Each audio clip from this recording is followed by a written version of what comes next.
नमस्कार, आप देख रहे हैं आरजे टाइम्स। लोगों ने हम पे विश्वास किया और आप सबने विश्वास किया और हमारे जहां 21 विधायक थे, आज हम जाके सरकार हमारी पूर्ण बहुमत की सरकार बनी है। मैं तो आप लोगों से कहना चाहता हूं, मंच पे हमारे बहुत साथी बैठे हैं,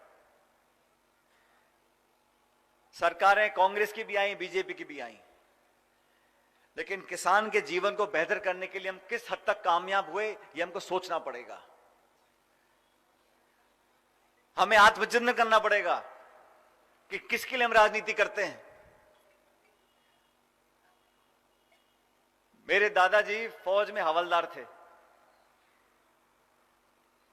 कम पढ़े लिखे थे, और मेरे स्वर्गीय पिताजी पहले एयरफोर्स में थे। मैं गांव में नहीं रहा, मैं गांव में पैदा नहीं हुआ, क्योंकि फादर अधिकारी बन गए थे, अफसर थे, तो हम लोग अलग अलग जगह पोस्टिंग में जाते थे। लेकिन एक बात जरूर है, गांव में किसान के ऊपर क्या उस पर बीतती है,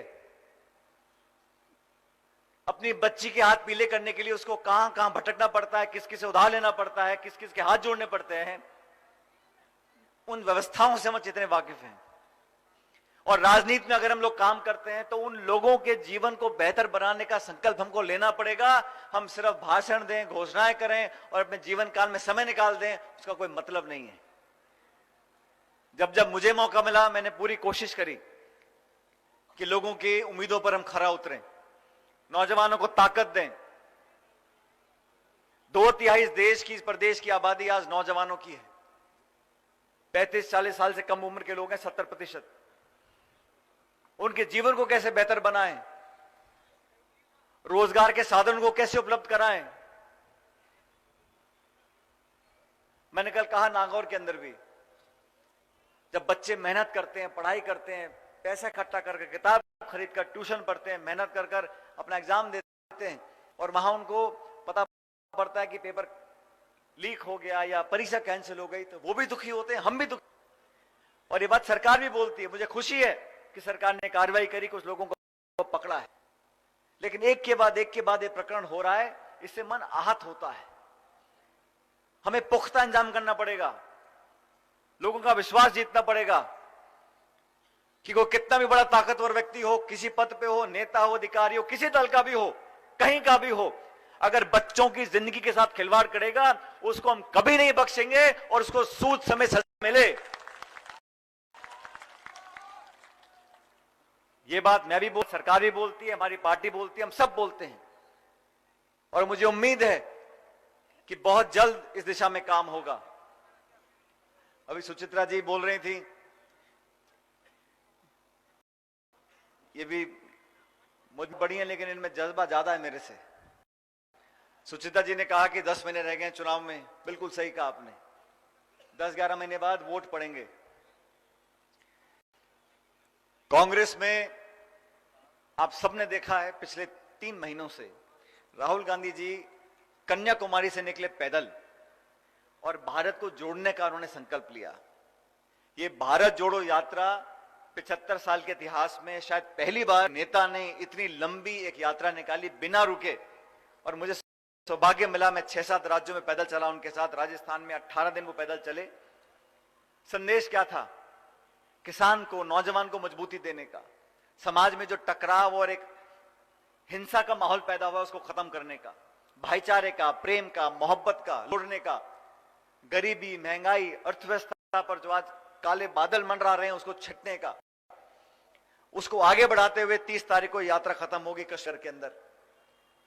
लेकिन उस यात्रा के बाद आज हमारा दायित्व बनता है कि उस संदेश को गांव ढाणी तक लेकर जाएं। यात्रा तो चली गई, लेकिन यात्रा के बाद हर जिले, हर गांव, हर पंचायत, हर ब्लॉक, हर क्षेत्र में हम लोग जाएं, लोगों को संदेश दें कि हम आपके साथ खड़े हैं। और कांग्रेस पार्टी को मजबूत करने के लिए 26 जनवरी से एक और अभियान हम चालू कर रहे हैं, हाथ से हाथ जोड़ो अभियान। कांग्रेस का चुनाव चिन्ह हाथ है, लोगों के हाथ हैं, उस हाथ को हम जोड़ना चाहते हैं संगठन को मजबूती देकर। क्योंकि 30 साल से राजस्थान में हमेशा 5 साल एक सरकार आती है, फिर 5 साल दूसरी सरकार आती है। ये 5-5 साल में सरकार जो बदलती है, इस परिपाटी को खत्म करना है। 11 महीने अगर हम सच्चे मन से, लगन से, त्याग और तपस्या से जनता की सेवा और करेंगे, सत्ता संगठन मिलकर काम करेंगे, तो मुझे विश्वास है कि 11 महीने बाद दोबारा आप लोग हमको आशीर्वाद दोगे और सरकार कांग्रेस पार्टी की दोबारा बन सकती है। शीला दीक्षित जी दिल्ली की मुख्यमंत्री थी, 3 बार चुनाव जीता उन्होंने, 15 साल तक लगातार कांग्रेस सरकार बनी। तरुण गोगोई साहब असम के मुख्यमंत्री, 15 साल लगातार मुख्यमंत्री रहे, 3 बार चुनाव जीता। भूपेंद्र हुड्डा साहब हरियाणा के मुख्यमंत्री रहे, 2 बार चुनाव जीता।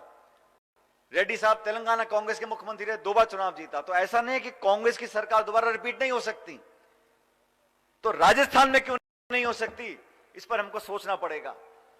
और ये आप लोग हैं, जनता हैं, लोकतंत्र के अंदर आपके हाथ की टिकी दब जाएगा, उसी को आशीर्वाद मिलता है। तो जनता का मन कैसे जीते, जनता की भावनाओं से कैसे जुड़े, जनता के सामने उनकी कसौटी पे खरा कैसे उतरे, उस दिशा में हम सब लोगों को काम करना है। और राहुल जी हो, प्रियंका जी हो, खड़गे जी हो, सोनिया गांधी जी हो, हम सब चाहते कि हम सबको साथ लेकर चलें, 36 कौम को लेकर साथ चलें, चारों धर्म के लोगों को साथ लेकर चलें। और आप सब लोग, मैंने शुरू में कहा, ये सीमावर्ती जिला है, यहां पर फसल की, सिंचाई की, बिजली की, इन समस्याओं का पूर्ण तरह समाधान कैसे हो। हर बार ज्ञापन मिलते हैं, धरने होते हैं, छोटा मोटा कुछ आगे बढ़त होती है, लेकिन हम वहीं फंस के रह जाते हैं। हम बड़ा क्यों नहीं सोच सकते, हमेशा हमेशा के लिए इस सिंचाई की, इस नहर की, इस मरम्मत की, इस पानी को छोड़ने की, इस बिजली की समस्या का हमेशा हमेशा के समाधान क्यों नहीं कर सकते। हम कर सकते हैं, हम साथ मिलकर हमेशा के लिए इस पूरे क्षेत्र की तमाम, चाहे सेम की हो, चाहे सिंचाई की हो, इन सब समस्या का समाधान कर सकते हैं। संकल्प की जरूरत है, निश्चय की जरूरत है, जनता के समर्थन की जरूरत है।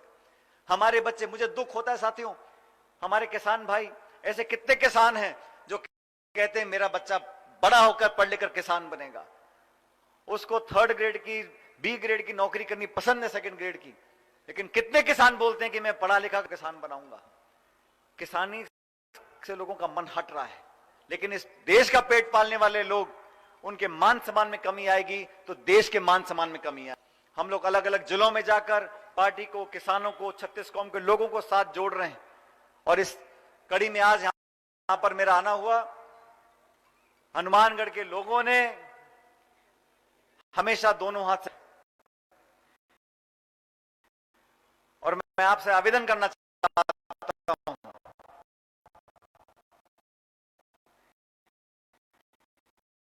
कि जिन लोगों ने आपसे वादे करे हैं, जो केंद्र की सरकार में बैठे हैं, उनको संदेश जाना चाहिए कि किसान अब जवाब मांगेगा।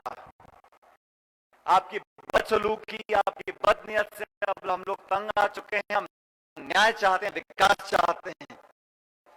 और मैं इस किसान सम्मेलन में ये प्रस्ताव आपके सामने रखना चाहता हूं कि हम केंद्र सरकार से मांग करेंगे। आपने जब 3 कृषि कानून वापस लिए थे तो केंद्र की सरकार ने कहा था कि हम MSP की खरीद पर कानून बनाएंगे।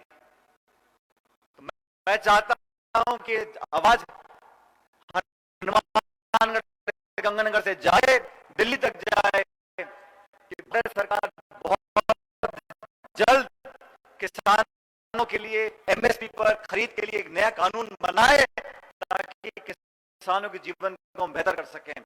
ये प्रस्ताव मैं आपके सामने रखता हूं। अगर आपको इस प्रस्ताव में मंजूरी हो तो दोनों हाथ खड़े कर इस प्रस्ताव को पारित करो, ताकि दिल्ली के लोगों को पता पड़े कि MSP कानून बनना चाहिए। साथियों, किसान सम्मेलन हम लोग कर रहे हैं, सबको जोड़ने का काम कर रहे हैं। अभी खिलाड़ी जी मेरे ख्याल चले गए, वो अपनी बात रख रहे थे। भविष्य में क्या होगा नहीं होगा हम नहीं जानते,